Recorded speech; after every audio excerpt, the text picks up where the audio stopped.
Well, let's start with today's stuff, which means I need to pull this up.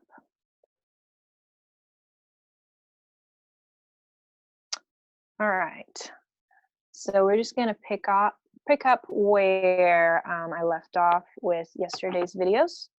We started section 3.3 in those videos. This is continuing section 3.3. 3.3. And that section talks about how do I relate the derivative of a function to its graph. We used it yesterday to find intervals over which a function is increasing, decreasing, or constant. And to do this, we find points called critical points, or if you just want the x values, you would use the term critical numbers. I kind of use the two terms interchangeably, unfortunately, and often books do too. But we essentially want to find the places where the derivative is equal to 0 or the derivative doesn't exist. These are the only places where the sign of the derivative can change. Once we found those, I can split the x-axis into intervals and create like a number line using those values, and then test points in between the critical values. So in each interval to see if the derivative is positive or negative in those intervals. And this tells me exactly where the graph is increasing or decreasing. We've determined previously using a graph what the sign of the derivative is. Now we're going to do this using a function rather than just the graph of the function. So maybe let's do one more example of that.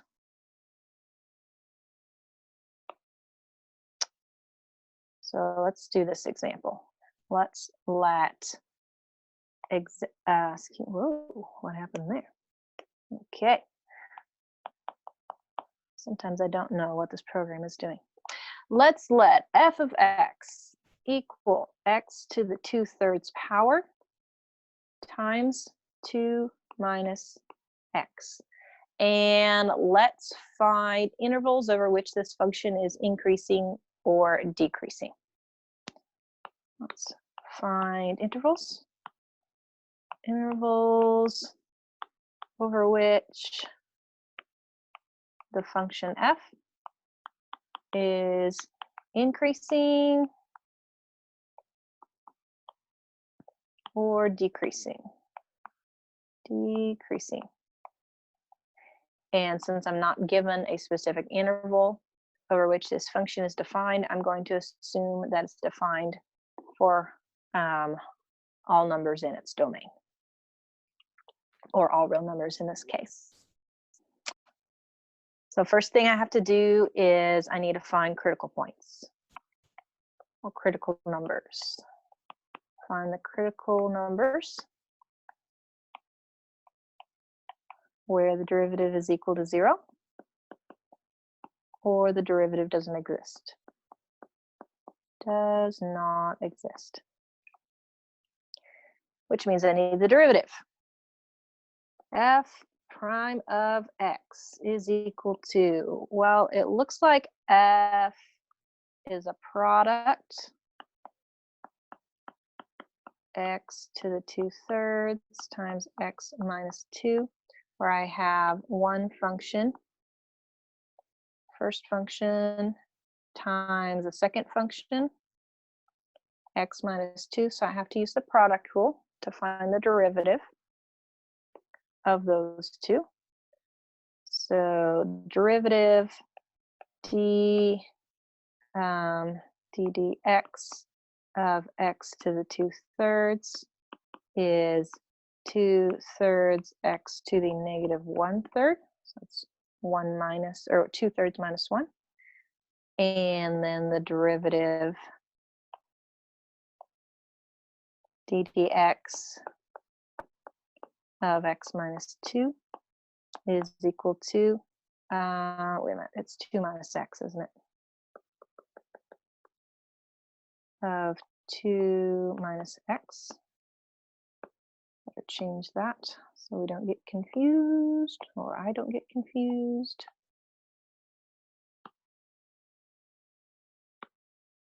Two minus x is equal to the derivative of 2, which is 0, minus the derivative of x, which is 1.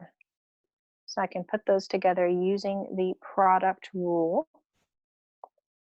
over here on the left. First function, x to the 2/3 times the derivative of the second function, which is -1, plus that second function, which is 2 minus x times the derivative of the first function, which is 2/3 x to the -1/3.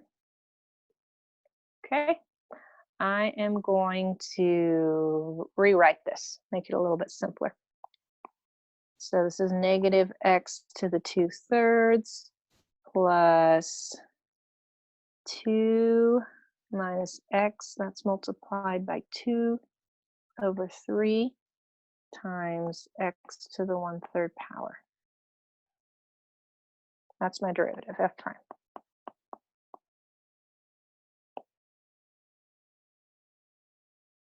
Okay.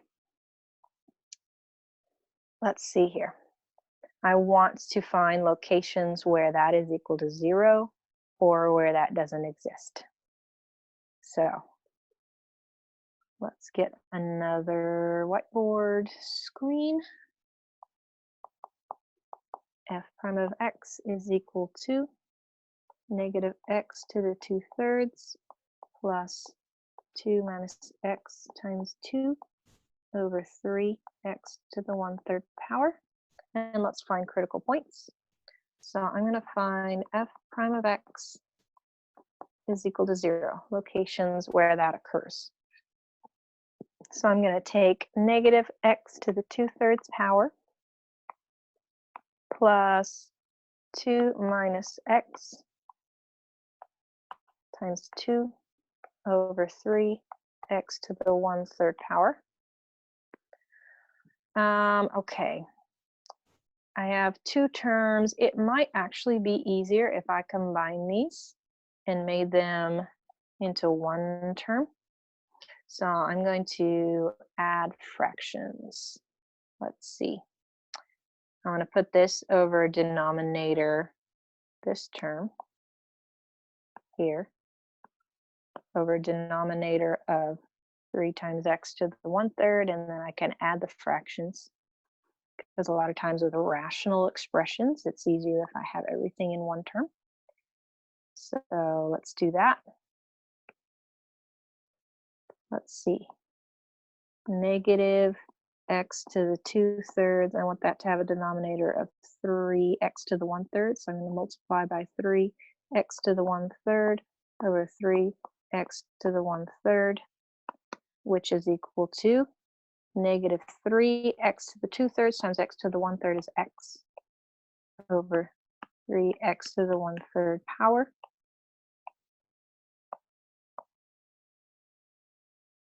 Going to replace this term with that.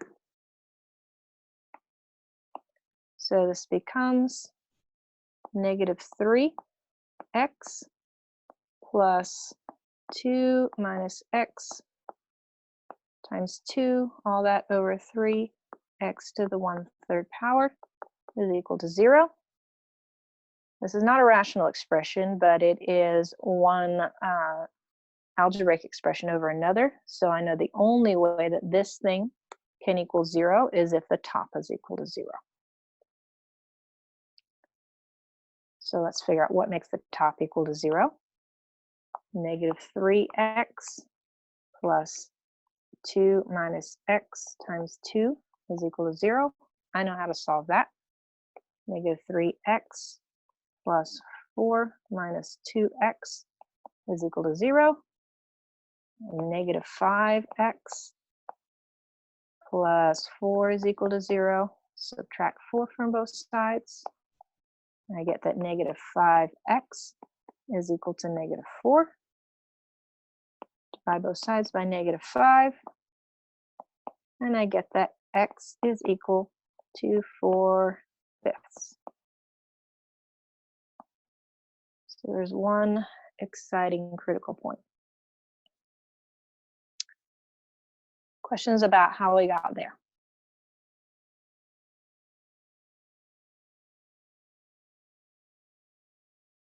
Okay. There is another option for critical points. Remember our derivative, f prime of x is equal to negative 3x plus 2 minus x times 2 over 3x to the 1/3 power. I need to find where this doesn't exist. Find places where the derivative f prime of x does not exist. Well, in this case, that occurs where the denominator is equal to 0, because I can't divide by 0.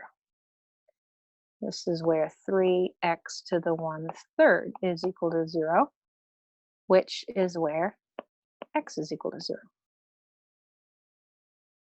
So I have a second critical point, one where x is equal to 0 and one where x is equal to 4/5.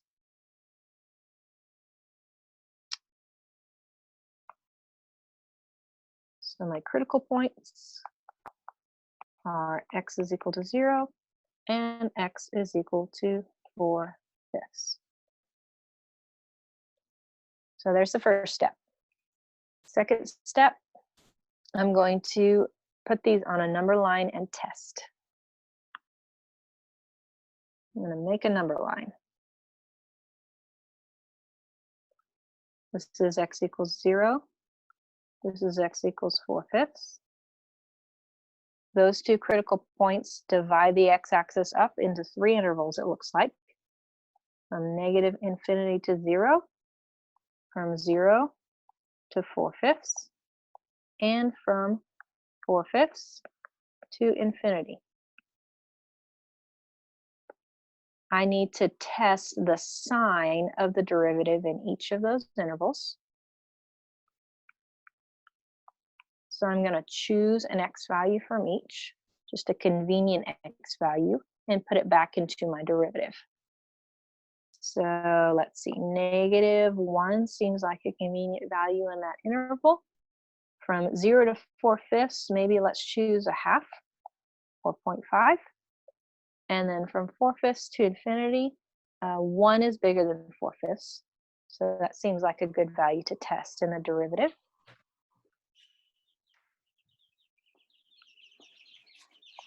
Okay. So let's see.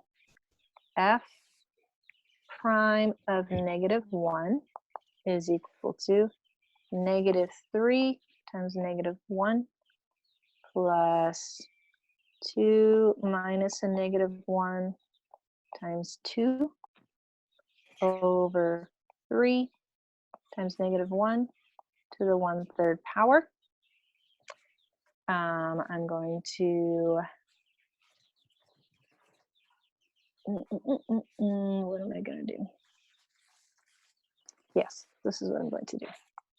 This is equal to, the top will be 3 plus 2 plus 1 times 2 is 4, so it's something positive, over 3 times negative 1 to the 1/3 is something negative. So that's a negative number. That's all that I really care about is it negative? So the sign of f prime in this particular interval is negative. Therefore, the function is going down from left to right. Similarly, let's test 0.5 in the derivative. Excuse me.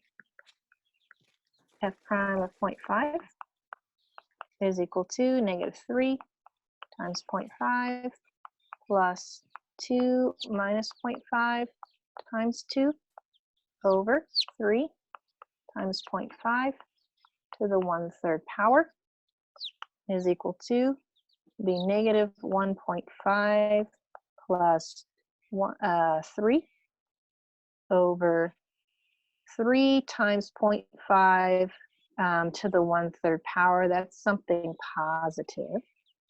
So I have something positive on top. 1.5 plus 3 over something positive. That gives me a positive number. Therefore, the derivative is positive in this interval. So it's going up from left to right. The function is. Questions about that part? Okay. Sorry, it's a chicken. Go ahead. Sorry. I said, sorry, that's my chicken. I'm trying to make it be quiet. Okay. I have like 10 chickens and 3 birds down here, and it's just really loud. I was thinking somebody has birds. Don't know who it is, but somebody has birds. Okay. One more interval to test. F prime. F prime of 1 is equal to negative 3 times 1 plus 2 minus 1 times 2 divided by 3 times negative 1, or excuse me, positive 1 to the 1/3 power, which gives me negative 3 plus 2, which is something negative, over 3, something positive. So this is a negative number. All I care about is the sign. So the derivative is negative in that interval, which means the graph is going down from left to right. These are a little bit time consuming, but they will greatly help us later because we're moving towards being able to graph functions using the derivative. Now I can state where this function is increasing and decreasing. It appears that it is decreasing from negative infinity to 0. It is increasing from 0 to 4/5, and it is decreasing from 4/5 to infinity. Questions on that?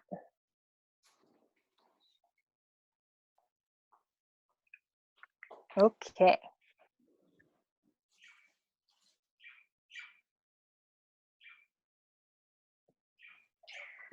All right, so that was another example of finding intervals over which a function is increasing and decreasing or constant. And we want to think about now, how could I use this to determine when a critical point is a local maximum or minimum without having to actually graph the function. So we're going to use this to figure out when is a critical point. Critical point, also a local maximum or minimum. We've said that critical points are the locations where max and min can occur. We've talked about how to determine when they are global or absolute max or min. Now I want to think about, well, when are they the locations of local max or min?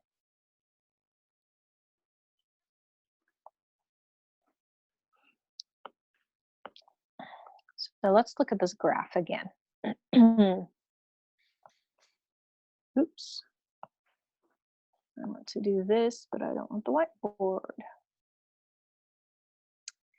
And let's remember that in this interval here, the derivative f prime is less than 0, or greater than 0, excuse me. It's greater than 0 because it's increasing. In this interval, the derivative is less than 0 because the graph is decreasing. In this interval, the derivative is greater than 0 because it is increasing. And you might note that this point here, this is a relative maximum. Also happens to be a global maximum here, but it's also a relative maximum. This point here is a location of a relative or local minimum. This is a local max. This point here is the location of a local or relative minimum. And what happens to the sign of the derivative at those points? You might notice that the derivative is positive here, and then it changes sign at that location, the local max, as we've noticed. So it goes from positive to negative at a local maximum. And then similarly, at this local minimum, the derivative changes sign, and it specifically changes from negative to positive. So I could actually determine whether this critical point is a local maximum or local minimum by stating, well, how does the sign of the derivative change? Does it change from positive to negative, or does it change from negative to positive? That ordering. Go ahead, sorry.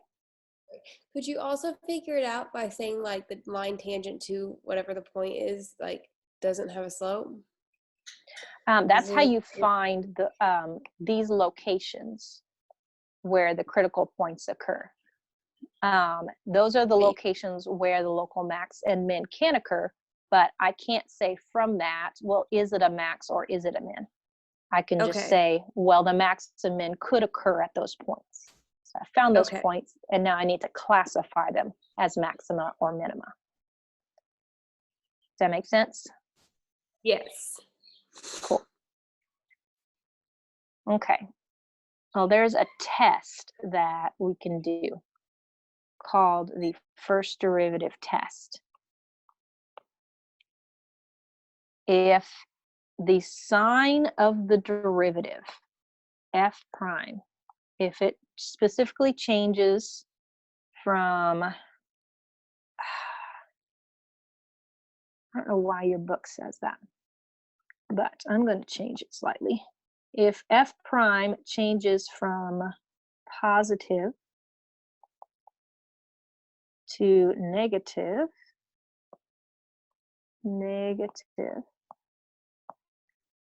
at a critical point, then that point is the location of a relative maximum. And to give you an idea of what it would look like in those number line graphs, if you're given this point here, this is your critical point, and you're figuring out, well, what's the sign of the derivative, then you're going to go from the derivative being positive to the derivative being negative. If I have that particular setup in my number line, then this point here will be the location of a relative maximum. This is a relative or local maximum. And then similarly, if the derivative f prime changes from negative to positive,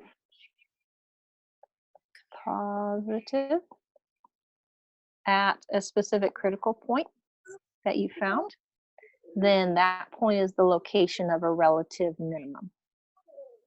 So again, if we were to create a number line graph using the critical points, say this is a critical number or critical point, and you're testing the sign of the derivative, then it would be negative in this interval and positive in that interval. If you have that set up, then this critical point is the location of a relative minimum.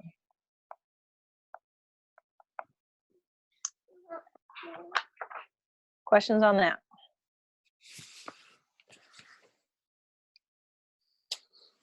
Okay. Well, let's classify some.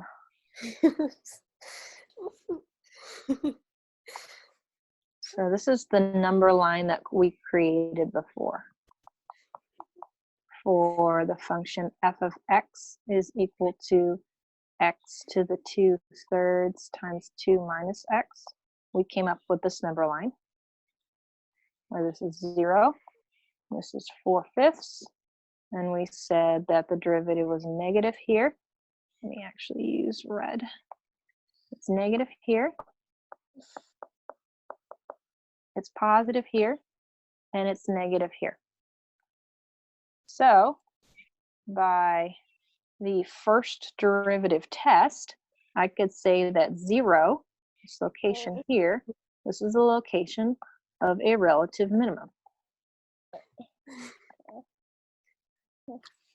Because the graph is going down from left to right here, up from left to right here.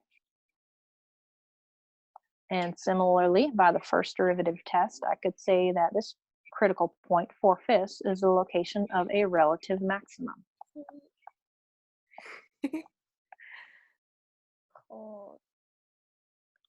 Questions on that? Okay. Well, let's maybe look at a graph just to see what that looks like Your teacher in practice. so you need to be dressed. Let's see, x to the 2/3 power times 2 minus x.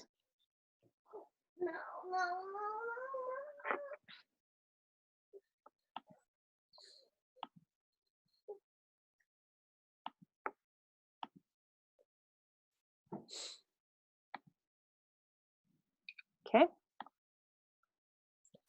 So this would be the graph of this function. And it looks like 0 right there looks like the location of a relative minimum. It's a low point on the graph. It's not the global minimum because it's not the absolute lowest point, but it's certainly a low point in a certain region of the graph. And then similarly, this point here, this is where x is 4/5, it's a relative maximum. So it's not the absolute highest point on the graph, but in a certain region of the graph, it is a high point. Questions on that? Okay. Let's go back here then.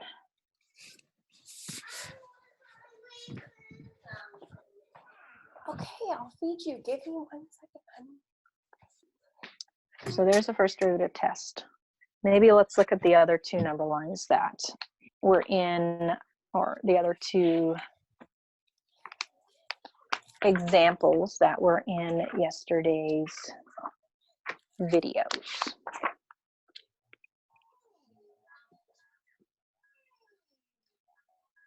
Let's see. You remember one of the examples was f of x is equal to negative x to the 4th over 4 plus x cubed minus x squared. And this is the number line that was created, where this is 0, this is 1, this is 2. And we said that the derivative, f prime, had a positive value in this interval. It had a negative value in this interval. It had a positive value in this interval. It had a negative value in this interval. So I'm going to classify the relative or the critical points using the first derivative test. So I would say that this particular critical value is the location of a relative maximum by the first derivative test. This is the location of a relative minimum by the first derivative test. And this is the location of a relative maximum by the first derivative test. I don't know whether they're absolute or not, but I can tell you that they are high points and low points on a graph, at least in certain regions. Finally, let's look at that last example, or the second example, I guess it was. If f of x is equal to the sine of x minus cosine of x, this is the number line we came up with, at least between negative pi and pi. We found two critical points, negative pi over 4 and 3 pi over 4. And we said that the sine of f prime in this first interval was negative, in the second interval it's positive, and the third interval it is negative. Therefore, this is the location of a relative minimum because it's going down and then it turns around and goes up. And this is the location of a relative maximum because it's going up and then it turns around and goes down.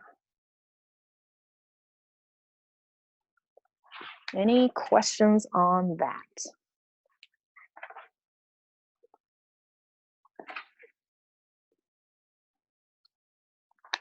Okay. Well,